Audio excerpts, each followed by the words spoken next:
And before we start, I just want to say that we're going to interview our guest, Cindy Harper, and we have a panel of 6 individuals who will be asking questions to Cindy so that we can get a better understanding of transgender lifestyle or condition. Some of the topics that we will be asking questions about is social. We will ask a psychological question about physical, cultural, dating, change, economics, political, and parenting. At this time, I would like for each of the panel members to say their name, and then I would like to introduce our guests, and then we will start the questioning. My name is Joanne Jones. I'm a social work major. Hello, my name is Yolanda Marshall. I am a addiction counselor and a social work major. Hello, my name is Jacqueline Anderson. I am a consumer science major. Adriana Dunnock, health and education major. Hi, my name is Daylene Wilson. I'm a senior family and consumer science major. And our guest is No. And I'm Shakenya Freeman Jones, a psychology major. And our guest. Oh, and I am Cindy Harper, the guest. So we will start with a social question by Darlene. Hi, Cynthia. I am interested in knowing, now that you have changed, what is your social life like there? And what type of people do you mostly spend your time with? Gay people, straight people? And do you disclose? Yeah, that's a wonderful question, and my social life is pretty much exactly like anybody else's social life. I have friends as anybody else would have friends, gay people, straight people, married people, yeah, the whole social pattern of friendship and family. As far as disclosing myself,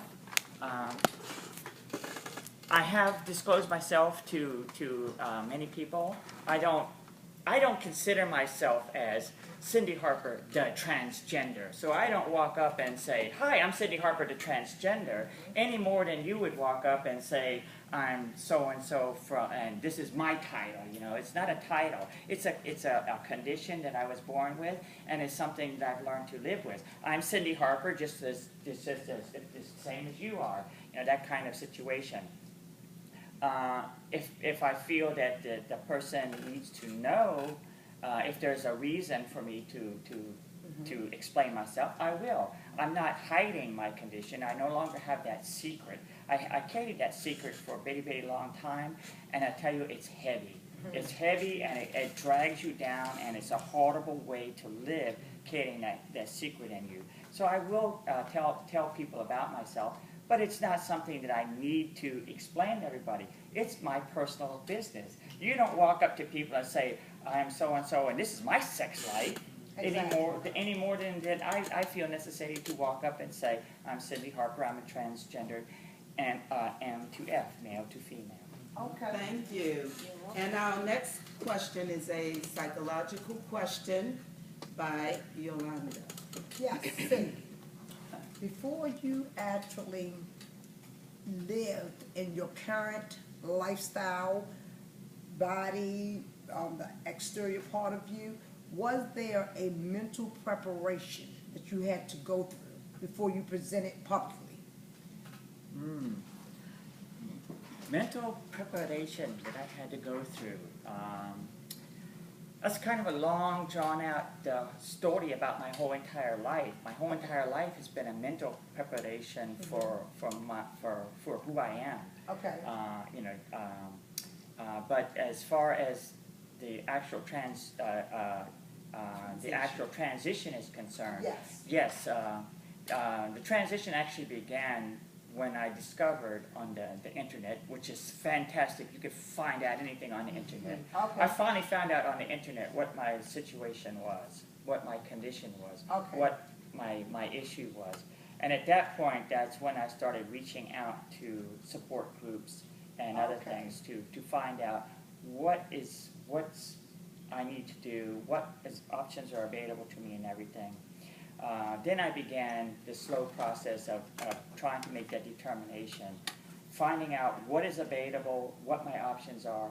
Then Okay. it became a condition of do or die.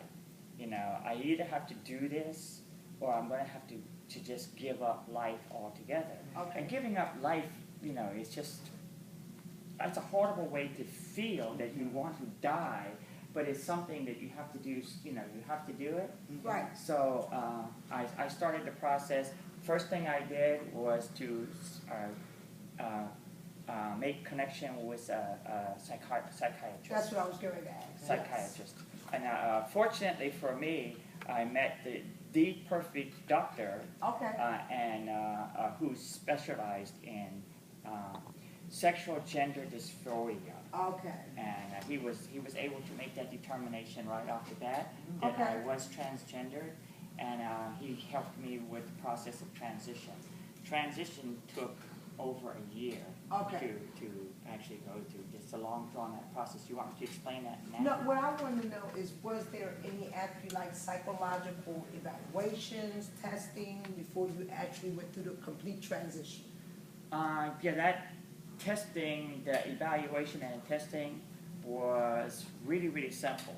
Okay. He said, I was told, if you want to do this, you have to make that determination and go 1 year living as in the role of the gender that you choose. Okay. So I had to change my name, Okay. you know, everything about me, my name, and which involved all credit cards, social security numbers, Okay. everything. That's what I wanted. It had to explain everything to your family and friends, what you're doing, and then live the role for 1 year. Okay. If you make it through, and a lot of people don't make it through because it's Exactly. during that time period when many people lose their job, Exactly. they lose their family, they lose their friends.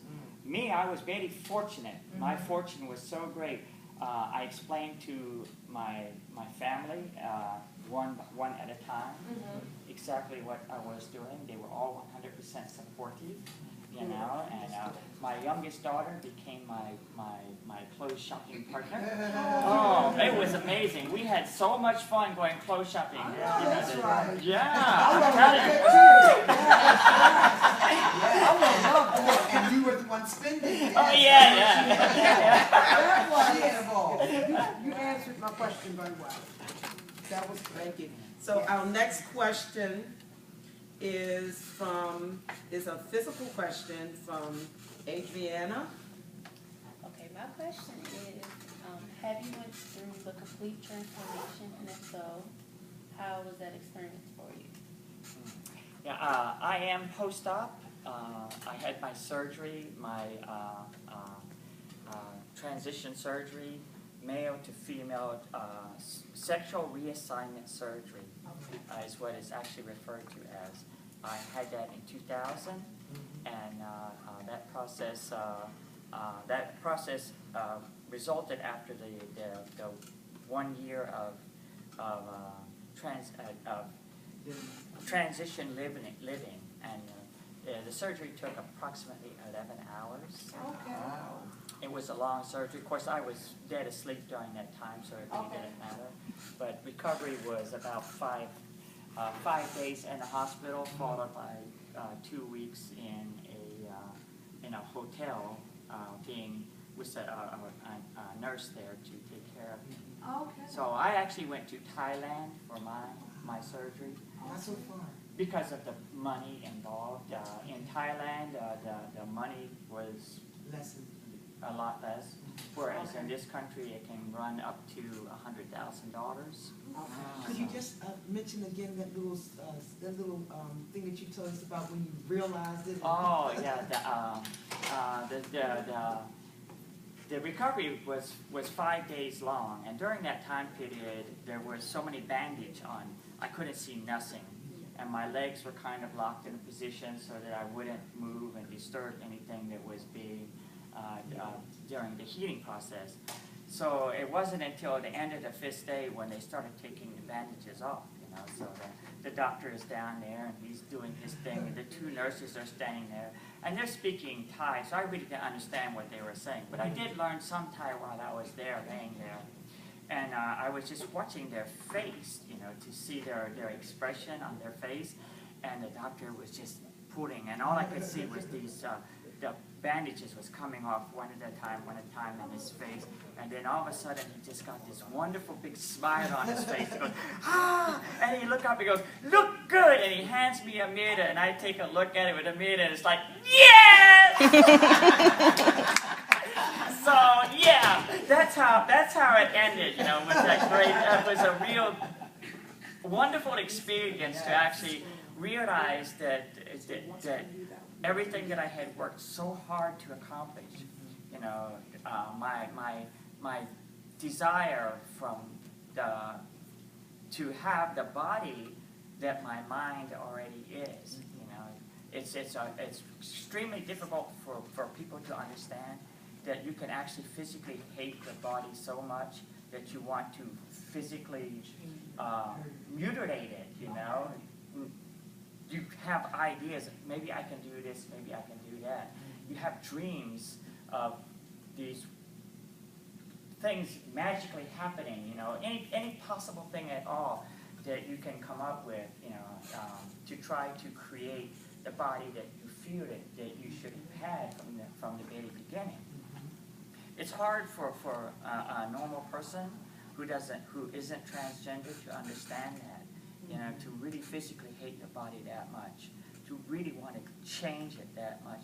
And money becomes, it doesn't make a difference how much it is. It doesn't make a difference how long it's going to take or anything like that. It's just something you really just absolutely positively have to do or die. If you can't accomplish it, you just want to die. It's hard to explain, but that's when I finally realized that I have accomplished that. It's such a great feeling, and it's like being born all over again. Oh, wonderful. Thank you. So our next question is on Change by Jackie. Yes, Cindy, I'm Jackie. Good to meet you. It's an honor for you to be here to help us with this project or presentation. The question is, when did you recognize or identify with the problem of being transgender? What age were you? Was it a young adult or at a child age?